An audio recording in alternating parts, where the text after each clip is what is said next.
بسم اللہ الرحمن الرحیم۔ السلام علیکم دوستو۔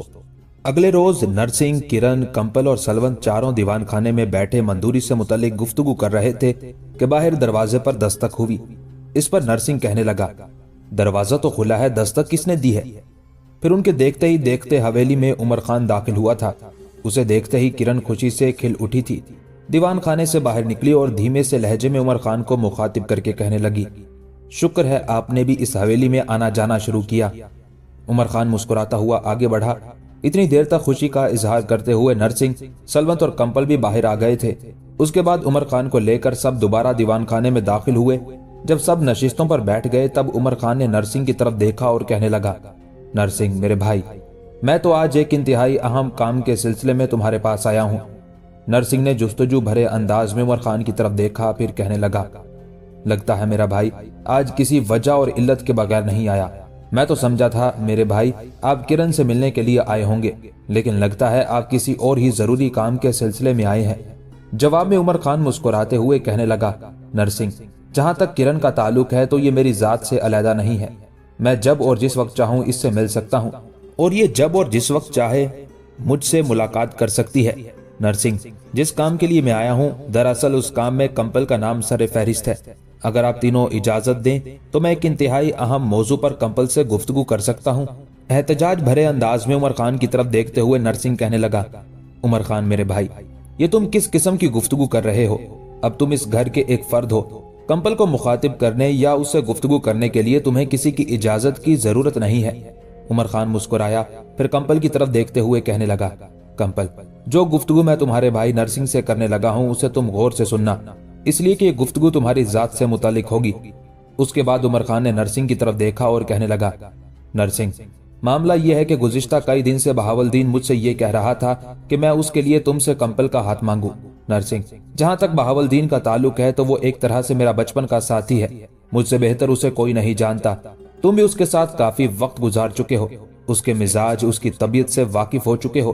وہ مجھ پر کچھ زیادہ اعتماد اور بھروسہ کرنے لگا ہے۔ اس کا خیال ہے چونکہ میرا رشتہ کرن کے ساتھ طے ہو چکا ہے، لہٰذا میرے کہنے پر کمپل کا رشتہ اسے مل جائے گا۔ اصل میں وہ کمپل کو پسند کرنے لگا ہے۔ میں یہ کہوں گا کہ کمپل کو ہر صورت میں بہاولدین کو اپنی زندگی کا ساتھی بنانا چاہیے۔ اس میں سب سے پہلے کمپل کی رضامندی جانی جائے گی۔ اگر کمپل نے ہاں کہی تو پھر بات کو آگے بڑھایا جائے گا، ورنہ نہیں۔ یہاں تک کہنے کے بعد عمر خان جب خاموش ہوا تو اس کی طرف بڑے غور اور انہماک سے دیکھتے ہوئے کرن مسکرا رہی تھی۔ نرسنگ کے چہرے پر بھی تبسم تھا۔ پھر نرسنگ کہنے لگا، جہاں تک آپ کا معاملہ ہے، آپ کو تو پتا جی پہلے ہی پسند کرنے لگے تھے، اور وہ خود بھی اس خواہش کا اظہار کر چکے تھے کہ اگر کرن عمر خان کو پسند کرتی ہے تو پھر ان دونوں کو جیون ساتھی بنا دینا چاہیے۔ اس وقت پتا جی تو یہاں نہیں ہے۔ جہاں تک میرا تعلق ہے تو بڑے بھائی کی حیثیت سے مجھے تو یہ بات بے حد پسند ہے کہ کمپل کو بہاولدین سے بیاہ دیا جائے، اس لیے کہ بہاولدین آپ ہی کی طرح ایک نایاب شخص ہے۔ میری ذاتی رائے ہے کہ وہ کمپل کو بڑا خوش رکھے گا۔ بھائی میں آپ سے یہ بھی کہتا ہوں کہ اگر میں اس رشتے کے لیے ہاں کرتا ہوں تو میرے پتا جی کبھی انکار نہیں کریں گے، وہ بھی خوشی کا اظہار کریں گے۔ بہرحال میری طرف سے اس رشتے کے لیے ہاں ہے۔ اب رشتے کے لحاظ سے آپ بھی کمپل کے بھائی ہیں، آپ براہ راست اس سے بات کر لیں، آپ کے سامنے بیٹھی ہوئی ہے۔ اس موقع پر کمپل کی گردن جھکی ہوئی تھی، یہاں تک کہ عمر خان نے اس کی طرف دیکھا اور کہنے لگا، کمپل یوں گردن جھکانے سے کام نہیں بنے گا، اپنی زبان سے دو الفاظ کہہ دو، تمہارا فیصلہ ہم سب کے لیے آخری ہوگا۔ ایک بات یاد رکھنا، اگر تم اس رشتے سے انکار کرتی ہو تو کوئی تم سے ناراض نہیں ہوگا، نہ ہی تم پر زبردستی کا کوئی بوجھ ڈالا جائے گا۔ تمہارا فیصلہ آخری ہوگا، تم اپنی خوشی سے جس رائے کا بھی اظہار کرو گی اسی پر عمل کیا جائے گا۔ کچھ دیر خاموشی رہی، پھر کمپل نے ایک گہری نگاہ عمر خان پر ڈالی، پھر کہنے لگی، بھائی جہاں تک بہاولدین کا تعلق ہے تو میں ان سے کئی بار مل چکی ہوں، ان کی طبیعت، ان کا مزاج مجھے پسند ہے۔ بھائی اگر ہاں کر چکے ہیں تو میری کیا مجال کہ میں انکار کروں؟ اگر بہاولدین مجھے پسند کرتے ہیں، مجھے چاہتے ہیں تو یہ میری خوش قسمتی ہے اور میں ان کی جیون ساتھی بننے کے لیے تیار ہوں۔ کمپل کے ان الفاظ کے ساتھ ہی بے پناہ خوشی کا اظہار کرتے ہوئے عمر خان اپنی جگہ پر اٹھ کھڑا ہوا اور کہنے لگا، میں یہ خوشخبری بہاولدین سے جا کر کہتا ہوں۔ اس موقع پر احتجاج کرنے کے انداز میں کرن فوراً بول اٹھی، آپ ابھی جائیں گے نہیں، شام کا کھانا ہم سب کے ساتھ کھا کر جائیں گے، یہ اچھی خبر آپ بہاولدین کو بعد میں بھی بتا سکتے ہیں۔ اس پر عمر خان مسکراتے ہوئے کہنے لگا، کرن دراصل بہاولدین باہر ہی کھڑا ہے، میں اسے اپنے ساتھ لایا تھا، اور میں نے اس سے کہا تھا کہ اندر حویلی میں چلو، لیکن وہ کہہ رہا تھا کہ پہلے کمپل کے سلسلے میں بات کریں، اگر کمپل نے ہاں کہہ دی تو پھر میں اندر آ جاؤں گا۔ اب چونکہ کمپل نے ہاں کہہ دی ہے لہٰذا میں اسے بلا کر اندر لاتا ہوں۔ اس پر کرن بے پناہ خوشی کا اظہار کرتے ہوئے اپنی جگہ سے اٹھی اور کہنے لگی، آپ بیٹھے رہیں، میں انہیں بلا کر لاتی ہوں۔ اس کے ساتھ ہی کرن تقریباً بھاگتی ہوئی دیوان خانے سے صحن کی طرف گئی۔ دروازہ اس نے کھولا۔ بہاولدین باہر واقعی دیوار سے ٹیک لگائے کھڑا تھا۔ دروازہ کھول کر کرن نے اس کی طرف دیکھا اور کہنے لگی، بھائی بڑے افسوس کی بات ہے، جب عمر خان نے آپ کو اندر آنے کے لیے کہا تو آپ کیوں نہیں اندر آئے؟ اجنبیوں کی طرح باہر کیوں کھڑے ہو گئے؟ کیا آپ ہمارے لیے شناسا نہیں ہے؟ اب اندر آئیں۔ بہاولدین کرن کے کہنے پر اندر داخل ہوا۔ کرن نے دروازہ بند کیا، پھر بہاولدین کو مخاطب کر کے کہنے لگی، آپ کے لیے خوشخبری یہ ہے کہ کمپل آپ کو اپنا ساتھی بنانے کے لیے تیار ہے۔ کرن کے ان الفاظ پر بہاولدین کی خوشی کی کوئی انتہا نہ تھی۔ کرن کے ساتھ ہی وہ دیوان خانے میں داخل ہوا۔ اس کی طرف دیکھتے ہوئے کمپل بھی دھیرے دھیرے مسکرا رہی تھی۔ بہاولدین آگے بڑھ کر عمر خان کے پہلو میں بیٹھ گیا۔ پہلے سب نے اسے اس رشتے پر مبارکباد دی، اس کے بعد سب وہیں بیٹھ گئے، گھریلو موضوع پر گفتگو کرنے لگے تھے۔ مندوری جو پرتاپ دیو کو چھوڑ کر اپنے میکے جا چکی تھی، اس نے ایک طرح سے پرتاپ دیو سے قطع تعلقی کر لی تھی۔ اس کی اسے کوئی فکر بھی نہ تھی، اس لیے کہ اس کی کوئی اولاد ہی نہ تھی۔ اس کا میکا بھی بھویں گاؤں میں ہی تھا اور پرتاپ دیو کے ہاں سے نکل کر وہ اپنے باپ اور بھائیوں کے گھر میں چلی گئی تھی۔ ایک روز مندوری کے ایک بھائی کی بیوی صبح ہی صبح اٹھی۔ کسی کام کے سلسلے میں جب وہ اندھیرے منہ گھر سے نکلنے لگی تب اسے دروازے کے قریب ایک گٹھڑی پڑی ہوئی ملی۔ دروازے کو اندر سے زنجیر لگی ہوئی تھی، لگتا تھا جیسے کسی نے دیوار کے اوپر سے وہ گٹھڑی دروازے کے بیرونی حصے کے قریب پھینکی ہو۔ وہ چمڑے کی ایک مضبوط خرچین تھی جو ایک مضبوط موٹے کپڑے میں بندھی ہوئی تھی۔ مندوری کے بھائی کی بیوی اسے دیکھ کر پریشان ہوئی، پاؤں کی ایک ٹھوکر اسے لگائی، پھر گٹھڑی اس نے اٹھائی اور اندر رسوئی میں جو روشنی ہو رہی تھی وہاں وہ گٹھڑی لے گئی۔ جس کپڑے سے وہ چرمی خرچین باندھی ہوئی تھی اس کی گانٹیں کھولی، اور جب اس نے خرچین کا منہ کھولا تو وہ چیخیں مارنے لگی تھی اور چیخیں مارتی ہوئی برآمدے میں ادھر ادھر بھاگنے لگی تھی۔ اس کی چیخوں کی آواز سن کر مندوری کے بھائی، ان کی بیوی اور مندوری کا باپ اور ماں بھی سب بھاگم بھاگ برآمدے کی طرف آ گئے تھے۔ مندوری کے بھائی نے اپنی بیوی کو پکڑا، اس طرح چیخنے چلانے کی وجہ پوچھی۔ اس پر اس نے رسوئی سے باہر رکھی گٹھڑی کی طرف اشارہ کیا۔ سب اس گٹھڑی کی طرف گئے اور جب مندوری کے بھائی نے اندر جھانک کر دیکھا تو وہ بھی پریشان ہو گیا تھا۔ اس نے نرنول سنگھ، کلاب سنگھ دونوں کے کٹے ہوئے سر جب باہر نکالے تو مندوری پر گویا غشی تاری ہونے لگی تھی۔ رنگ اس کا پیلا ہو چکا تھا۔ مندوری کا بھائی کچھ دیر تک کٹے ہوئے سروں کو دیکھتا رہا، پھر مندوری کو مخاطب کر کے کہنے لگا، مندوری، لگتا ہے حالات ہمارے خلاف مزید شدت اختیار کرنے لگے ہیں۔ یہاں تک کہتے کہتے مندوری کا بھائی رک گیا، اس لیے کہ خرجین سے باہر کاغذ کا ایک ٹکڑا بھی خرجین کے ساتھ سی دیا گیا تھا۔ وہ کاغذ کا ٹکڑا مندوری کے بھائی نے علیحدہ کیا۔ اس پر جو تحریر لکھی تھی اسے پڑھ کر سارے ہی پریشان اور فکر مند ہو گئے تھے، اس لیے کہ اس تحریر میں مندوری کو تنبیہ کی تھی کہ اس نے عمر خان کو قتل کرنے کے لیے نرنول اور کلاب سنگھ کا انتخاب کیا تھا۔ یہ بھی لکھا تھا کہ ان دونوں کو موت کے گھاٹ اتار دیا گیا ہے اور ایسا ہی معاملہ مندوری کے ساتھ بھی کیا جائے گا۔ ان الفاظ نے مندوری پر گویا مرگ طاری کر کے رکھ دی تھی، یہاں تک کہ اس کا بھائی اسے مخاطب کر کے کہنے لگا، مندوری، اب تیرا یہاں رہنا خطرے سے خالی نہیں ہے۔ تو نے عمر خان کو قتل کرنے کے لیے نرنول اور کلاب کو بھاری رقم دی تھی، دونوں کا انتخاب کیا تھا کہ وہ عمر خان کو قتل کر دیں، لیکن عمر خان نے ان دونوں کو موت کے گھاٹ اتار دیا ہے۔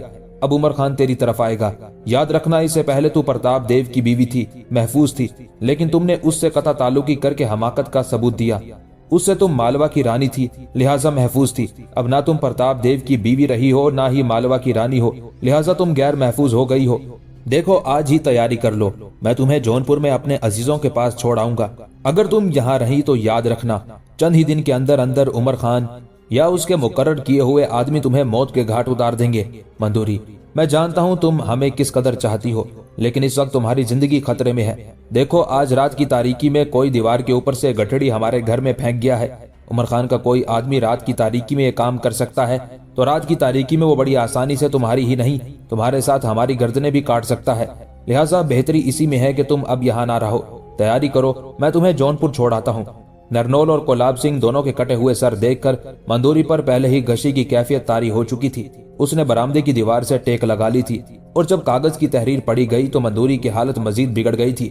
اس کے بعد اس کے بھائی نے یہ کہا کہ نرنول اور کلاب کے بعد اب وہ بھی زیادہ دن زندہ نہ رہ پائے گی، قتل کر دی جائے گی، لہٰذا وہ یہاں سے جونپور منتقل ہو جائے تو مندوری کے اوسان خطا ہونے میں جو کسر رہ گئی تھی وہ بھی پوری ہو گئی۔ دیوار سے ٹیک لگائے لگائے اچانک وہ زمین پر گر گئی۔ کٹے ہوئے سروں کو بھول کر سب مندوری کی طرف متوجہ ہوئے۔ بھائی نے آگے بڑھ کر اس کا جائزہ لیا، اس پر گشی تاری ہو چکی تھی۔ اس موقع پر مندوری کا باپ بھی اس کے پاس بیٹھ گیا، اس کی نبض کا جائزہ لیا، پھر دکھ بھرے انداز میں اپنے بیٹوں اور اپنی بہوؤں کو مخاطب کر کے کہنے لگا، مندوری ختم ہو چکی ہے، اب یہ اس دنیا میں نہیں رہی۔ مندوری کے بھائی اور ان کی بیویاں رونے لگی تھی۔ پھر اسی روز مندوری کی چتا جلا دی گئی تھی۔ جونپور کے حکمرانوں کے ساتھ بظاہر سلطان بہلول لودھی کی صلح ہو گئی تھی، اس لیے کہ اس سے پہلے جونپور کا حاکم محمود شرکی بہلول لودھی سے ٹکراتا رہا۔ اس کے بعد اس کا بھائی محمد شاہ چند ماہ کے لیے حکمران رہا، اس کا بھی بہلول لودھی سے ٹکراؤ ہوا۔ محمد شاہ کے بعد اس کا بھائی حسین شرکی جونپور کا حکمران بنا۔ حسین شرکی چند ماہ بالکل خاموش رہا۔ بظاہر اس نے سلطان بہلول لودھی کے ساتھ صلح کر لی تھی، لیکن اندر ہی اندر وہ اپنی جنگی تیاریوں کو عروج پر پہنچائے ہوئے تھا۔ دراصل وہ ماضی میں اپنے بھائیوں کی بہلول لودھی کے ہاتھوں شکست کا انتقام لینے کا تہیہ کیے ہوئے تھا۔ چنانچہ اس نے اتنا بڑا لشکر تیار کر لیا تھا جتنا اس وقت ہندوستان میں کسی دوسرے حکمران کے پاس نہیں تھا، حتیٰ کہ سلطان بہلول لودھی کے پاس بھی اتنا بڑا لشکر نہیں تھا۔ چنانچہ حسین شرکی نے جب اندازہ لگایا کہ اب اس کی عسکری طاقت اور قوت اس قدر ہو گئی ہے کہ وہ ہندوستان کے ہر مسلمان حکمران اور ہر راجہ کو اپنے سامنے زیر اور پست کر سکتا ہے، تب اس نے پورے ہندوستان پر حکومت کرنے کا ارادہ کرتے ہوئے حرکت میں آنے کی ٹھانی، کیونکہ اس کے راستے میں سب سے بڑی رکاوٹ بہلول لودھی ہی تھا۔ چنانچہ اس نے اپنے کام کی ابتدا بھی بہلول لودھی ہی سے کی۔ مورخین لکھتے ہیں کہ حسین شرکی بہلول لودھی سے ٹکرانے اور اس پر ضرب لگانے، ماضی کی اس کی کامیابیوں کو اس کی شکستوں میں تبدیل کرنے کے لیے حرکت میں آیا۔ ایک بہت بڑا لشکر لے کر جونپور سے نکلا۔ مورخین لکھتے ہیں کہ اس لشکر میں 70,000 سوار اور 1,000 مست سدائے ہوئے ہاتھی بھی شامل تھے۔ مورخین یہ بھی لکھتے ہیں کہ جب سلطان بہلول لودھی کو خبر ہوئی کہ جونپور کا حکمران حسین شرکی اس پر ضرب لگانے کے لیے اتنے بڑے لشکر کے ساتھ نکلا ہے تو سلطان بہلول لودھی گھبرایا، اس لیے کہ اس سے پہلے کوئی اتنا بڑا لشکر لے کر اس کے مقابل نہیں آیا تھا۔ سلطان بہلول لودھی نے اپنے سالاروں کا اجلاس طلب کر لیا۔ جب سارے سالار اور عمرہ اس کے پاس جمع ہو گئے تو مخبروں نے حسین شرکی کے لشکر اور اس کی جنگی تیاریوں کے متعلق جو اطلاعات فراہم کی تھی، سلطان نے سب سے پہلے اپنے سالاروں اور عمرہ کو ان سے آگاہ کیا۔ اس کے بعد سارے سالاروں سے مشورہ کرنے کے بعد یہ طے پایا کہ لشکر لے کر دہلی سے نکلا جائے اور حسین شرکی سے ٹکرایا جائے۔ اسی مجلس میں یہ بھی طے پایا کہ ایک لشکر دہلی میں مرکز کی حفاظت پر چھوڑا جائے۔ عیسیٰ خان اور دریا خان جو کبھی جونپور کے حکمرانوں کے ساتھ شامل تھا اور اب سلطان بہلول لودھی سے ملا تھا، اسے بھی دہلی میں رکھا جائے۔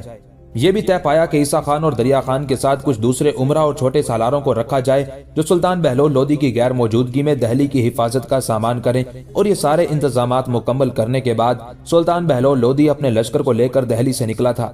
لگاتار سفر کرتے ہوئے ایک جگہ راستے میں سلطان بہلول لودھی نے اپنے لشکر کے ساتھ پڑاؤ کیا۔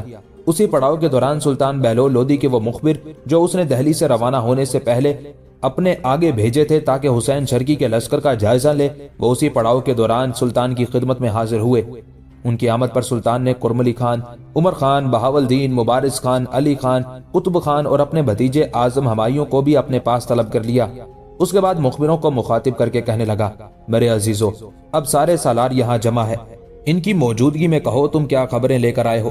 اس پر ایک مخبر بولا اور سلطان بہلول لودھی کو مخاطب کر کے کہنے لگا، سلطان محترم، حسین شرکی اپنے لشکر کے ساتھ ابھی بہت دور ہے، چونکہ اس کے لشکر کی تعداد بہت زیادہ ہے، اس لیے اس کے آگے بڑھنے کی رفتار بھی تھوڑی ہے۔ حسین شرکی بذات خود لشکر میں شامل ہے، اس کا بھتیجا جو کبھی ہماری اسیری میں تھا وہ بھی لشکر کے ایک حصے کی کمانداری کر رہا ہے۔ ہم پر ضرب لگانے کے لیے حسین شرکی نے جو منصوبہ بندی کی ہے، اس کے تحت ہماری سرحدوں پر آنے کے بعد حسین شرکی اپنے لشکر کو 2 حصوں میں تقسیم کرے گا۔ ان 2 حصوں میں سے ایک تو وہ اپنے پاس رکھے گا، اس کی کمانداری بھی خود کرے گا، اور اپنے بھتیجے جلال خان کو اپنے نائب کی حیثیت سے اپنے ساتھ رکھے گا۔ لشکر کا جو دوسرا حصہ ہوگا وہ مزید 2 حصوں میں تقسیم ہوگا۔ ان دونوں حصوں پر علیحدہ علیحدہ سالار مقرر کیے جائیں گے، اور لشکر کے وہ دونوں حصے ہمارے علاقوں میں داخل ہو کر جگہ جگہ حملہ ہونے کے ساتھ لوٹ مار کا بازار گرم کریں گے، اپنے لیے رسد کا سامان سمیٹیں گے، چاروں طرف تباہی و بربادی اور قتل و غارت گری پھیلائیں گے تاکہ ہمارے علاقوں میں دہشت پھیل جائے اور ہمارے علاقوں کے لوگ آپ سے متنفر ہو جائیں کہ آپ ان کی حفاظت کا سامان نہیں کر سکتے۔ حسین شرکی ایسا اس لیے بھی کرنا چاہتا ہے کہ اس کا خیال ہے کہ ہمارے سرحدی علاقوں میں دور دور تک وہ تباہی اور بربادی کا کھیل کھیلے گا، بستیوں شہروں کو وہ لوٹے گا، آگ لگاتا چلا جائے گا۔ وہ یہ بھی خیال رکھتا ہے کہ جب آپ لشکر کو لے کر اس کا مقابلہ کرنے کے لیے ان علاقوں میں پہنچیں گے تو آپ کو کہیں سے بھی رسد کا سامان نہیں ملے گا، لہٰذا آپ اس کے سامنے ٹھہر نہیں سکیں گے۔ ہمیں شکست دینے کے لیے حسین شرکی نے ایک طرح سے اپنے اس فعل کو جنگی منصوبہ بندی کے طور پر استعمال کرنے کا تہیہ کیا ہے۔ وہ یہ ارادہ رکھتا ہے کہ جب وہ ایسا کرے گا تو اس کی فتح اور کامیابی یقینی اور ہماری پسپائی ہمارا مقدر بن جائے گی۔ ایسا کر کے حسین شرکی دو مزید فوائد حاصل کرنا چاہتا ہے۔ اس کا خیال ہے کہ جب ہمارے ان علاقوں پر تباہی اور بربادی پھیلائے گا، چاروں طرف آگ اور آتش کا کھیل کھیلے گا، لوگوں کو تباہ حال کرے گا، تو اس کا پہلا رد عمل یہ ہوگا کہ ان علاقوں کے لوگ آپ سے متنفر ہو جائیں گے، آپ کے ماتحت بننا پسند نہیں کریں گے۔ اور چونکہ حسین شرکی ان علاقوں پر وارد ہو کر اپنی طاقت اور قوت کا مظاہرہ کرے گا، لہٰذا حسین شرکی یہ بھی امید رکھتا ہے کہ ان علاقوں کے لوگ آپ کے تحت رہنے کی بجائے یہ پسند کریں گے کہ وہ حسین شرکی کی رعایا بن کر رہیں۔ اس طرح حسین شرکی یہ بھی امید لگائے بیٹھا ہے کہ ایسا کر کے وہ لڑے بغیر بھی ہمارے کچھ علاقوں پر قبضہ کرنے میں کامیاب ہو جائے گا۔ یہاں تک کہنے کے بعد آنے والا وہ مخبر جب خاموش ہوا تو دکھ بھرے انداز میں بہلول لودھی کہنے لگا، ماضی کی ناکامیوں اور شکستوں کو سامنے رکھتے ہوئے میں نے تو یہ اندازہ لگایا تھا کہ محمد شاہ کے بعد یہ حسین شرکی دانش مندی اور دور اندیشی سے کام لے گا، جنگ سے پرہیز کرے گا اور اپنی رعایا کی فلاح اور بہبود کے لیے کام کرے گا۔ لیکن لگتا ہے حکمران ہونے کے بعد سے ہی حسین شرکی نے ہمارے خلاف جنگ کی طرح ڈالنے کے لیے اپنی تیاریوں کو اپنے عروج پر پہنچا دیا تھا۔ حسین شرکی ہمارے ہی علاقوں میں تباہی اور بربادی کا کھیل کھیل کر ان علاقوں کو ہمارے خلاف کرنا چاہتا ہے، تو ہم اسے ایسا کھیل کھیلنے نہیں دیں گے۔ حسین شرکی بھول گیا ہے کہ اسے پہلے اس کا بڑا بھائی محمود شرکی ہمارے خلاف قوت آزمائی کرتا رہا ہے، لیکن اسے کچھ حاصل نہ ہوا، اس کے دامن میں شکستیں ہی پڑی۔ اس کے بعد اس کا بھائی محمد شاہ بھی اسی روش پر چلا، اس نے پہلے کی نسبت زیادہ خونخواری سے ہمیں اپنا ہدف بنانا چاہا، لیکن مقدر نے اس کی جھولی میں بھی ناکامی اور ذلت ہی ڈالی۔ اب حسین شرکی بھی اپنے دو بھائیوں کی روش پر چل نکلا ہے، تو مجھے امید ہے کہ ناکامیاں اس کا بھی اس کے بھائیوں کی طرح استقبال کریں گی۔ اس کے بعد بہلول لودھی نے کرملی خان کی طرف دیکھا، پھر اس کی نگاہیں عمر خان پر جم گئیں اور سارے سالاروں کو مخاطب کر کے کہنے لگا، پہلے تم آپس میں صلاح مشورہ کرو کہ مخبروں نے جو اطلاعات دی ہیں ان کی روشنی میں حسین شرکی جو تباہی اور بربادی پھیلانے کا ارادہ رکھتا ہے اسے کس طرح روکا جائے۔ سلطان بہلول لودھی کے ان الفاظ کے بعد سارے سالار باہم مشورہ کرنے لگے تھے۔ تھوڑی دیر تک ایسا ہی سما رہا۔ اس کے بعد کرملی خان اپنے سارے سالاروں کی نمائندگی کرتے ہوئے سلطان بہلول لودھی کو مخاطب کر کے کہنے لگا، سلطان محترم، گو ہمارے پاس حسین شرکی کی نسبت لشکر کم تعداد میں ہے، لیکن ہم نے اسے ایسے طریقے سے جنگ میں الجھانا ہے کہ یا تو وہ پسپائی اختیار کرتے ہوئے واپس جونپور کی طرف بھاگے، یا اپنے دامن میں ذلت آمیز شکست قبول کرتے ہوئے اپنے لشکر کٹوا کر جونپور کا رخ کرے۔ سلطان محترم، جو کچھ اپنے سارے سالاروں کے ساتھ میں نے مشورہ کیا ہے اس کے مطابق لشکر کے 4 حصے کیے جائیں۔ ایک حصہ عمر خان کی کمانداری میں دیا جائے، جبکہ علی خان اس کے تحت اس کے نائب کی حیثیت سے کام کرے۔ دوسرے حصے کی کمانداری بہاولدین کو سونپی جائے، مبارز خان اس کی نیابت کرے۔ تیسرا حصہ قطب خان کے حوالے کیا جائے، چوتھا حصہ آپ کے اور میرے پاس ہو۔ اب ان سارے حصوں کی کارکردگی کچھ اس طرح ہوگی کہ جو حصے عمر خان اور بہاولدین کی کمانداری میں کام کریں گے وہ حسین شرکی کے لشکر کے ان حصوں کو ہدف بنائیں گے جو ہمارے علاقوں کے اندر تباہی اور بربادی کا کھیل کھیلنے کی کوشش کریں گے۔ جہاں تک لشکر کے اس حصے کا تعلق ہے جس کی کمانداری قطب خان کرے گا، تو قطب خان اپنے ساتھ حسین شرکی اور اس کے بھتیجے جلال خان کو اپنے ساتھ الجھائے رکھے گا۔ ہم بھی آگے بڑھ کر انتظار میں رہیں گے۔ ایسا کرنے سے حسین شرکی ایک طرح کے الجھاؤ اور ایک طرح کے شش و پنج اور جستجو میں پڑ جائے گا۔ ظاہر ہے اس کے وہ دونوں حصے جو ہمارے علاقوں میں لوٹ مار اور قتل و غارت گری کا بازار گرم کرنے کے لیے پیش قدمی کریں گے، عمر خان اور بہاولدین ان سے خوب نمٹیں گے، جبکہ قطب خان براہ راست حسین شرکی اور اس کے بھتیجے جلال خان سے چھیڑ چھاڑ کرے گا۔ ہم بھی قریب ہی رہیں گے۔ ہمارے ایسا کرنے سے حسین شرکی شش و پنج میں پڑ جائے گا کہ نہ جانے ہم کس رخ سے نکل کر اس کے لشکر کے کسی حصے کو یا اس کے لشکر کے کسی پہلو کو اپنا ہدف بنائیں گے۔ اس طرح حسین شرکی کی یہ کوشش ہوگی کہ جہاں اس نے پڑاؤ کر رکھا ہے وہاں ہی مضبوطی کے ساتھ قدم جمائے رکھے اور جو بھی اس پر حملہ آور ہو وہیں جم کر اس کا مقابلہ کرے۔ اس کے ایسا کرنے سے ہمیں یہ فائدہ ہوگا کہ عمر خان اور بہاولدین اپنی پوری توانائی سے حسین شرکی کے لشکر کے ان دونوں حصوں کو اپنا ہدف بنائیں گے جو لوٹ مار کے لیے نکلے گا، اور مجھے امید ہے کہ عمر خان اور بہاولدین حسین شرکی کے ان لشکریوں کو ناقابل تلافی نقصان پہنچائیں گے۔